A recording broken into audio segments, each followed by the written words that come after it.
안녕하세요, 김호준입니다. 어제 대통령실은 도이치모터스 판결문 관련해서 범죄 일람표에 김건희 여사가 48회 등장하는 걸 마치 범죄에 관여한 듯 거짓 해석하고 있으나 매수를 유도당하거나 계좌가 활용당했다고 해서 주가 조작에 가담한 것으로 볼 수 없다고 주장했습니다. 그런데 윤석열 후보 시절 본인이 직접 내놨던 해명은 4개월 정도 맡겼다가 손실을 봐서 돈을 빼고 절연했다였죠. 현재 대통령실 해명이 당시 윤석열 해명을 뒤집는 거 아닙니까? 계좌가 활용당했다면서요. 누구한테? 주가 조작범들한테. 관계를 끊었는데 계좌들이 어떻게 활용을 당합니까? 계좌가 지 혼자 알아서 주가 조작범들한테 연락합니까? 나 활용당하고 싶다고? 관계 안 끊었잖아요. 왜 끊었다고 거짓말했나요? 그리고 대통령 부인 김건희 씨는 관계를 끊은 후에는 사둔 주식을 정상적으로 거래했다고 해명했었는데 판결문엔 부인 김건희 씨 계좌 3개와 장모 최은순 씨 계좌 1개가 시세소송과 통정, 가장매매에 활용된 것이라고 결론냈습니다. 통정거래, 주가 조작의 확실한 정황 아닙니까? 이거 정상적인 거래 아니잖아요. 이것도 거짓말, 저것도 거짓말. 거짓말쟁이들. 김호준 생각이었습니다.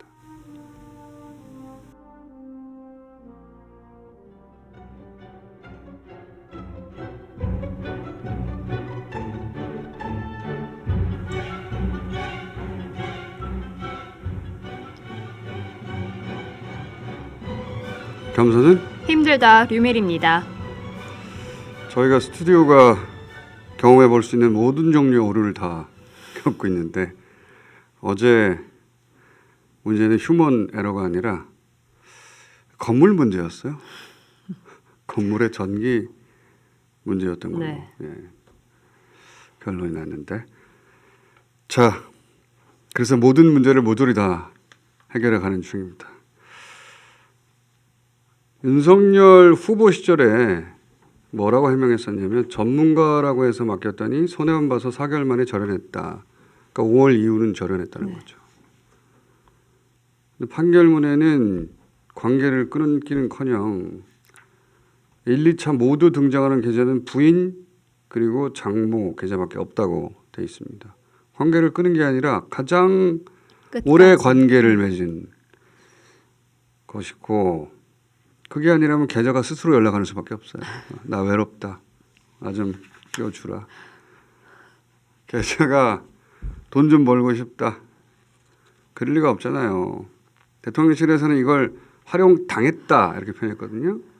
당했다는 표현을 본인이 원치 않는데 본인의 의사에 반하게 억지로 그렇게 됐을 때는 쓰는 거 아닙니까? 본인이 계좌를 넘기지 않는데 어떻게 주가 조작범들이 김건희 씨 계좌를 활용을 합니까? 스스로 넘겼으니까 주가 조작 공범 사무실에서 김건희 엑셀 파일이 나오고 그 내용이 실제 김건희 씨 계좌 내역과 끝전까지 정확히 일치한다는 거 아니에요.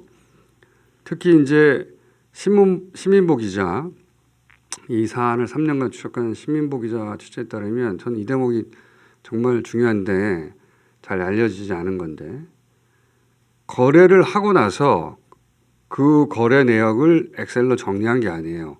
그렇게들 많이 이해하고 있는데 거꾸로입니다. 엑셀 파일이 먼저 작성이 되고 그 엑셀 파일대로 실행이 된 다음에 그게 정리가 된 거, 그 출력이 돼요. 그러니까 엑셀 먼저 작성하고 그것대로 매매가 일어나서 작전이 일어나고 엑셀대로 주가 조작을 했다는 이게 정확한 증거죠. 계좌 내역을 미리 어떻게 압니까? 근데 대통령실은 그게 또 활용당했다라고 하면서 한 발 더 나가서 그렇다고 해서 주가 조작에 가담한 건 아니라 이렇게 말했잖아요. 해명이. 이 내용은 저희가 잠시 후에 이 사안을 오래 취재한 김태현 기자하고 자세히 나눠볼 텐데 대통령실은 이 말을 하기 전에 무슨 말을 했어야 하냐면 관계를 끊었다라고 했었는데 거기에 대해서 해명을 했었어야죠. 근데 그 해명을 건너뛰고 그냥 활용당했다고 해서 주가 조작에 가담한 건 아니다. 이 말을 했거든요. 근데 원래 해명은 뭐냐면 관계를 끊고 정상적인 거래만 했고 그것도 김건희 씨가 직접 거래했다고 했어요. 네. 직접. 그럼 엄마 최은순 씨와 딸 김건희 씨의 통정매매도 등장하거든요. 그럼 이 통정매매를 김건희 씨가 했다는 말이 되잖아요. 대통령실 해명대로 하면. 앞뒤가 안 맞지 않습니까? 혹은 자백을 하는 것이거나. 이 통정매매는 등장하면 주가 조작으로 봅니다. 확실한 정황으로 보는데 왜 그러냐? 왜 통정매매를 주가 조작의 확실한 정황으로 보느냐? 통정매매라는 단어는 많이 등장했는데 이 대목을 잘 언론에 설명해 주지 않아서 추가 설명을 하자면 통정매매라는 게 내가 이만큼 팔 테니까 넌 이만큼 사. 서로 짜고 치는 고스톱이잖아요. 근데 일반인들은 이걸로 얻을 이득한 게 하나도 없어요. 엄마와 딸이 주고받았다. 왼쪽 주머니 있다 오른쪽 주머니 간 거잖아요. 그러면 이득은 없고 거래 수수료만 나와요. 일반인이 뭐하러 거래 수수료를 내면서 왼쪽 주머니에 있는 걸 오른쪽 주머니에 옮깁니까? 일반인은 이런 일을 할 하등의 이유가 없기 때문에 수수료 내면서까지 이런 일을 했다는 것은 그 거래를 지켜보는 다른 정상 투자자들이 아, 이 주식이 인기 있구나, 거래가 활발하구나 착각하도록 유도하는 사기 행위라고 보는 거거든요. 그래서 통정매매 등장하면 주가 조작이라고 보는 거예요. 근데 그 통정매매에 엄마, 딸 계좌가 이용됐다는 거 아닙니까? 그리고 그런 통정매매 여러 건 중에 수사검사가 법정에 의해서 알린 그 유명한 12시에 만나요. 거래 있지 않습니까? 이 음악 만들까 봐요. 이거. 12시에 만나요. 3,300원 이거 있잖아요. 8만 주 때려주셈.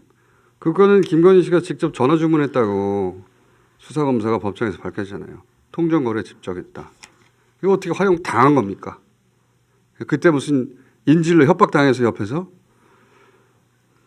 활용을 한 거죠. 그렇게 봐야죠. 그래서 특검 가야 한다는 겁니다. 네.